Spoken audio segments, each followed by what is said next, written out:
नमस्कार, उत्तराखंड के बुलेटिन में आपका स्वागत है। मैं हूं आपके साथ राजीव। खबर देहरादून से है, जहां कांग्रेस उपाध्यक्ष सूर्यकांत धस्माना ने भाजपा पर सांप्रदायिक राजनीति और नैनीताल उच्च न्यायालय के आदेशों की अवहेलना करने का आरोप लगाया है। उन्होंने कहा कि उत्तरकाशी में दशकों पुरानी मस्जिद का मुद्दा उठाकर जानबूझकर तनाव फैलाया जा रहा है। धस्माना ने भाजपा विधायकों पर महापंचायत में भड़काऊ भाषण देकर माहौल बिगाड़ने का आरोप लगाया है। उन्होंने इसे सरकार की विफलताओं को छुपाने और सांप्रदायिक सामाजिक सौहार्द को नष्ट करने की साजिश बताया है। देखिए, आज जिस प्रकार से उत्तरकाशी में हाई कोर्ट के आदेशों के बावजूद जिला प्रशासन की नाक के नीचे वहां रामलीला मैदान में महापंचायत की गई। पूरे उत्तराखंड के अंदर इस समय भारतीय जनता पार्टी की सरकार ऐसे लोगों को संरक्षण दे रही है जो राज्य में सांप्रदायिक सौहार्द को बिगाड़ने का काम कर रही है।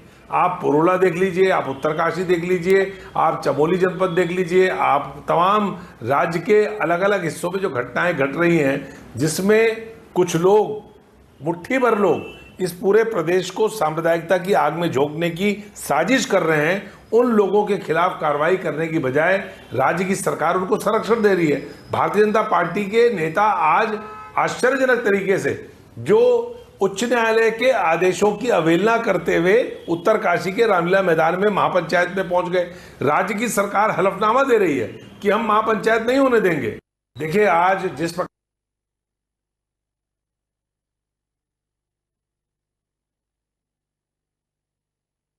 में राज्य स्तरीय खेल महाकुंभ 2024 का शुभारंभ मुख्यमंत्री पुष्कर सिंह धामी ने किया। इस अवसर पर खेल मंत्री रेखा आर्या, खेल सचिव अमित सिन्हा और स्थानीय विधायक उमेश शर्मा सहित कई नेतागण और अधिकारी मौजूद रहे।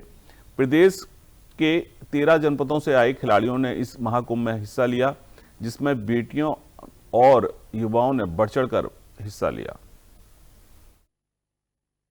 नहीं, राष्ट्रीय खेलों में जो पदक विजेताओं के लिए जो धनराशि नियत है, पदक जीतने पर राज्य के खिलाड़ियों को उतनी ही धनराशि राज्य की तरफ से भी प्रदान की जाएगी। और इसके पीछे हेतु है कि हमारे खिलाड़ी अच्छा प्रदर्शन करें और हमारी देवभूमि खेल भूमि के रूप में भी आगे प्रसिद्ध हो। हमारे प्रदेश के ग्राम स्तर से लेकर राज्य स्तर तक के सभी जो हमारे खिलाड़ी हैं, जो हमारे प्रतिभावान युवा हैं, उन सबको आगे आने का अवसर प्रदान करता है और इसके माध्यम से उनको खेलों के क्षेत्र में खेलने के लिए एक स्थान मिलता है और नीचे से लेकर ऊपर तक सिलेक्शन होता है। आने वाले समय में इसी खेल महाकुंभ से निकलकर हमारे ये खिलाड़ी विभिन्न प्रतियोगिताओं में राष्ट्रीय स्तर पर, अंतर्राष्ट्रीय स्तर पर भाग लेते हैं। और हमारा भी ये प्राथमिकता है, हम नई खेल नीति लाए हैं, उस बहुत सारी योजनाएं हम लेकर आए हैं, जिससे कि हमारे राज्य के सामान्य परिवार में पैदा हुए बेटे और बेटियों को भी खेल के क्षेत्र में आगे आने का अवसर मिले। नहीं, उत्तराखंड में मस्जिदों का विवाद रुकने का नाम नहीं ले रहा है। लगातार मस्जिद मदरसों का विवाद देखने को मिल रहा है।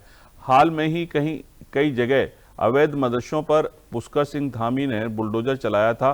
मुख्यमंत्री पुष्कर सिंह धामी ने जनता से भी अपील की है कि शांति व्यवस्था बनाए रखी जाए।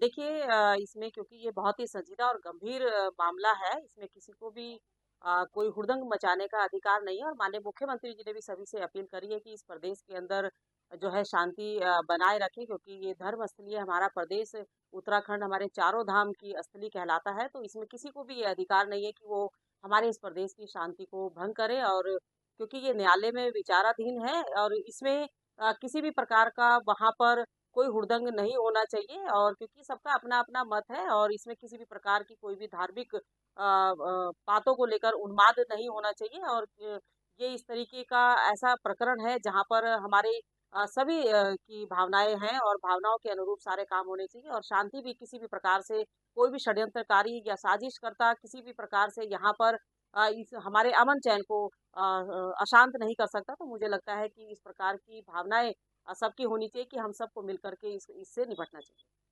उत्तराखंड देवभूमि के नाम से जाना जाता है। यहाँ पर सामाजिक सौहार्द का माहौल है, लोग प्यार प्रेम से रहते हैं। लेकिन कुछ समय से कुछ संगठन जिस तरीके से यहाँ का माहौल बिगाड़ने का प्रयास करते हैं, उत्तरकाशी में जगह पर एक धार्मिक स्थल के नाम पर जिस तरीके से विवाद खड़ा किया जा रहा है, पीढ़ियों से वहां पर लोग पूजा अपने तरीके से करते हैं। प्रशासन ने उक्त स्थल की जांच करवाई, उसमें भी प्रशासन ने कहा कि ये वैध तरीके से बनाया गया स्थान है, उसके बाद भी विवाद खड़ा किया जा रहा है। आखिर कुछ लोग चाहते क्या है, क्यों इस प्रदेश में शांति भंग करना चाहते हैं? सरकार ने माननीय हाईकोर्ट में कहा कि हमने किसी महापंचायत की कोई अनुमति नहीं दी है और अगले ही दिन आपने महापंचायत की अनुमति दे दी है। अगर इससे वहां की शांति बाधित होती है, वहां की कानून व्यवस्था अगर बिगड़ती है, तो ये तो पूरी की पूरी जिम्मेदारी राज्य सरकार की। आखिर ऐसे अराजक तत्वों पर आप लगाम क्यों नहीं लगा पा रहे हैं? क्यों राज्य का माहौल खराब करने की पूरी छूट दी जा रही है? खंड देवभूमि के नाम से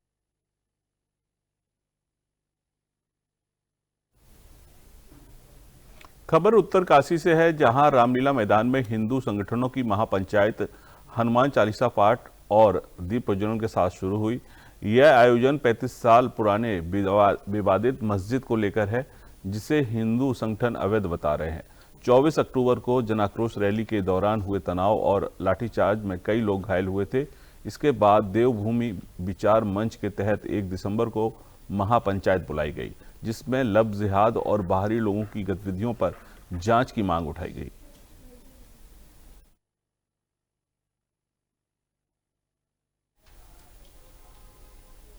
खबर टिहरी से है, जहां श्री बूढ़ा केदारनाथ गुरु कैला पीर मेला थाती कठूर में क्षेत्रीय विधायक शक्तिलाल शाह और जिला अधिकारी मयूर दीक्षित ने दर्शन कर मेले में भाग लिया। मंगसीर बगवाल के अवसर पर आयोजित इस पौराणिक मेले में विधायक ने इसे क्षेत्र की पहचान और धरोहर बताते हुए इसके संरक्षण पर जोर दिया। उन्होंने आपदा प्रभावित गांवों में पुनर्निर्माण और मंदिर परिसर के विकास के कार्यों में तेजी लाने के लिए लोगों को आश्वासन दिया। चारधाम में जो यात्री आते हैं उत्तरकाशी से, उसके लिए इसको डायरेक्टली कनेक्टिंग करने के लिए कई तरीके से कार्य कर रहे हैं। ऑलरेडी जो यात्री यहाँ पर आते हैं उनके लिए घनसाली से यहाँ पर रोड की स्थिति अब पहले से बेटर है, लेकिन यहाँ पर मांग है कि इसको डायरेक्टली उत्तरकाशी से भी कनेक्ट किया जाए। उससे हमें माननीय विधायक जी से भी बातें की। चारधाम में जो यात्री आते हैं उत्तरकाशी से, उसके लिए इसको डायरेक्टली कनेक्टिंग करने के लिए कई तरीके से कार्य कर रहे हैं। ऑलरेडी जो यात्री यहाँ पर आते हैं उनके लिए घनसाली से यहाँ पर रोड की स्थिति अब पहले से बेटर है, लेकिन यहाँ पर मांग है कि इसको डायरेक्टली उत्तरकाशी से भी कनेक्ट किया जाए। उससे हमें माननीय विधायक जी से भी बातें की।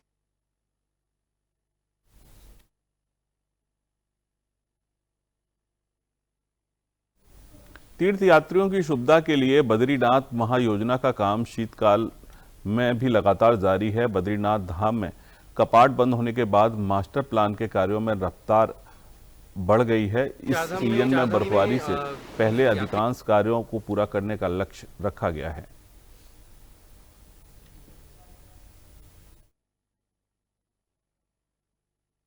क्या प्रगति है सर? आज बद्रीनाथ मास्टर प्लान के कार्यों का निरीक्षण किया गया कार्यदायी संस्था PIU PWD के साथ। अभी tourist management centre, civic community building, plaza, इनमें अच्छा काम चल रहा है और करीब 90% काम पूरा हो चुका है। माननीय प्रधानमंत्री जी के कार्यालय से भी निरंतर समीक्षा होती रहती है और इन्हीं कार्यों को प्राथमिकता भी दी जानी है पूर्ण करने के लिए। उसके अतिरिक्त river front A, river front F और रिवर फ्रंट G में भी कार्य प्रगति पर देखने को मिला। और क्योंकि अब अलकनंदा नदी का लेवल भी नीचे जा चुका है, तो काम तेज गति से हो रहा है और आशा है कि इस सीज़न में अच्छी प्रगति काम में देखने को मिलेगी और काम की गुणवत्ता भी अच्छी पाई गई है। और जैसे भी निर्देश उच्च अधिकारियों से प्राप्त होते रहेंगे, उस तरह से हम यहाँ पे कार्यवाही करते रहेंगे। क्या प्रगति है सर? जोशीमठ के लोग अब भालू के आतंक से भयभीत हैं। रविवार सुबह करीब 4:30 बजे थाने में भालू ने कुत्ते के बच्चों को नुकसान पहुंचाया, जिसकी CCTV फुटेज भी सामने आई है। इससे पुलिसकर्मियों को भी खतरा बढ़ गया है। खासकर रात की गश्त के दौरान जवानों को खतरा बढ़ गया है। थाना प्रभारी ने वन विभाग को सूचना दे दी है। भालू और उसके बच्चे भोजन की तलाश में आबादी वाले क्षेत्र में दिन के समय भी आने लगे हैं, जिससे लोगों में दहशत का माहौल है और आने जाने वालों के लिए खतरा बढ़ गया है।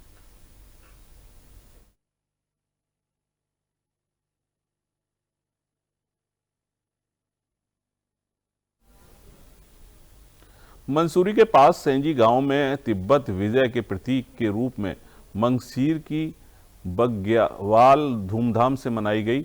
यह त्यौहार गढ़वाली सेना की तिब्बत विजय की याद में मनाया जाता है। ग्रामीणों ने दीप जलाकर और पारंपरिक नृत्य के साथ उत्सव मनाया। इस अवसर पर पकवानों का आदान प्रदान भी हुआ और हर साल पर्यटकों की बड़ी तादाद इस उत्सव में शामिल होती है। उन्होंने सोचा कि ये जो है मर गए हैं, अब जब वो घर नहीं आए तो उसके ठीक 1 महीने बाद वो घर पहुंचे। और जो युद्ध करके आए उधर से वो 1 महीने बाद घर पहुंचे। फिर उसको जो है हमने दिवाली के रूप में यहाँ पर उस दिन मनाया सभी हमारे गढ़वाल क्षेत्र में। और यहाँ जो पकवान पकाए जाते हैं वो पूरी होती है, जिसको हम बोलते हैं बेडुले। पकोड़े पकाए जाते हैं, बेडुले पकाए जाते हैं, खीर बनाई जाती है और अनेकों प्रकार के व्यंजन बनाए जाते हैं हमारे जो गढ़वाली हैं।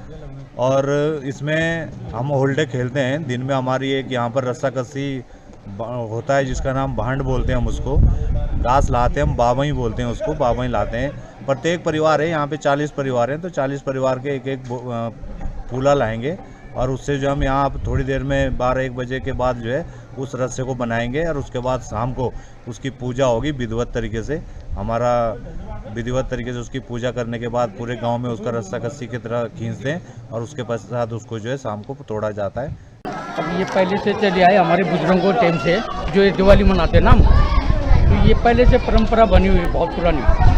अब आज के दिन हम घर में हलवा पूरी खाना पीना ये पकौड़ी बनाते हैं, हर चीज़ बनाते हैं, नई नई चीज़ बनाते हैं ना।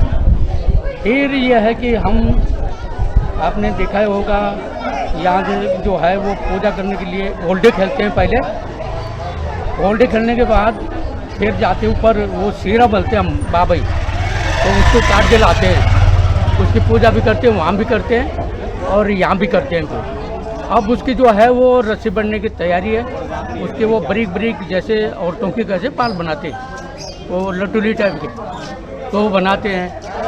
फिर वो रस्सा बटेंगे, रस्सा बनने के बाद शाम को सब इकट्ठे हो जाएंगे ना, पूरे गांव मेहमान इधर उधर से पूरा गांव भर जाएगा। उसके बाद हम इसको खींचते हैं।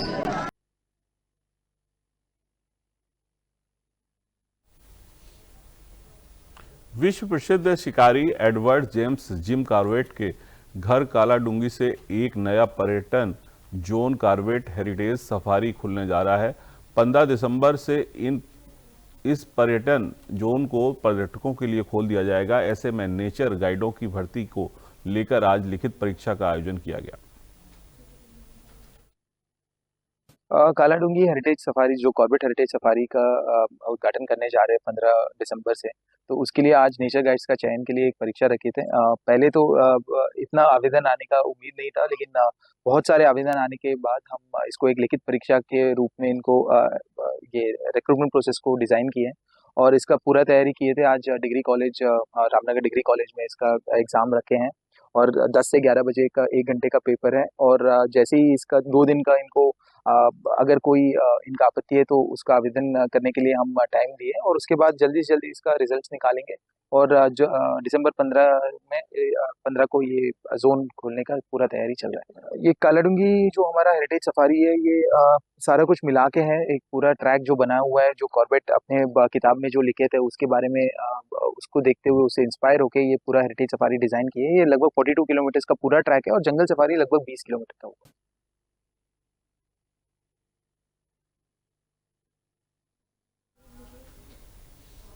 खबर टिहरी से है, जहां जिला अधिकारी मयूर दीक्षित ने नागेश्वर शौड़ क्षेत्र में बोंगा डल्ला गांव में नाबार्ड और सारा द्वारा आर घाट गदेरे पर कराए जा रहे कार्यों का निरीक्षण किया। उन्होंने बताया कि क्षेत्र में खेती और बागवानी की अपार संभावनाएं हैं, जिसके लिए स्रोत और वर्षा जल संरक्षण के उपाय किए जा रहे हैं। निरीक्षण के दौरान जिलाधिकारी ने मनरेगा से कन्वर्जन कार्य जल्द पूरा करने के और सड़क किनारे झाड़ी कटान और सफाई सुनिश्चित करने के निर्देश दिए। क्षेत्र में नाबार्ड के माध्यम से और सारा जो हमारा जल संरक्षण अभियान है उसके माध्यम से चेक डैम और जल संरक्षण के कार्य किए जा रहे हैं, उसी को आज निरीक्षण करने गया था। उसी में हमने देखा कि क्या कहाँ पे हम जल स्रोत को टैप कर सकते हैं ताकि जो बारिश का पानी है उसको हम रोक सकें। और इसके साथ ही वहाँ पे अच्छी खासी कृषि होती है और कृषि और उद्यान के कई प्रोजेक्ट्स हम प्रस्तावित कर रहे हैं, जिससे उस घाटी पर आय बढ़ सके और पलायन भी रुक सके।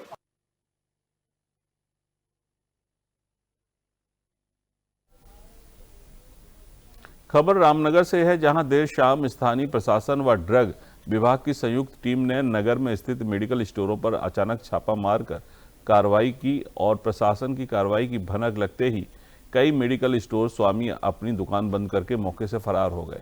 मामले में अधिकारियों का कहना है कि विभाग की यह कार्रवाई लगातार जारी रहेगी।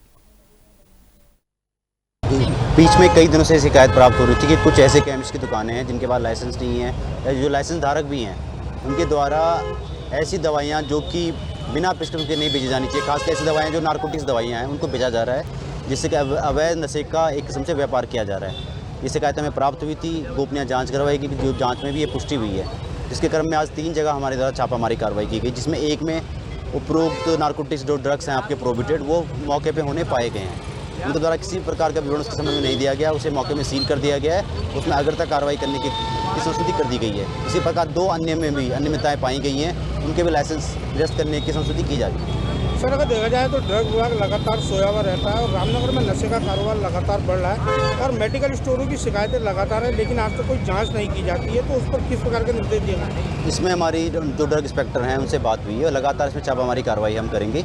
अभी आज हमने 3 केस के भविष्य में आने वाली सभी दुकानों की या ऐसे प्रतिष्ठानों को जिनके द्वारा दवाइयाँ बेची जा रही हैं उनकी गहनता से जाँच की जाएगी।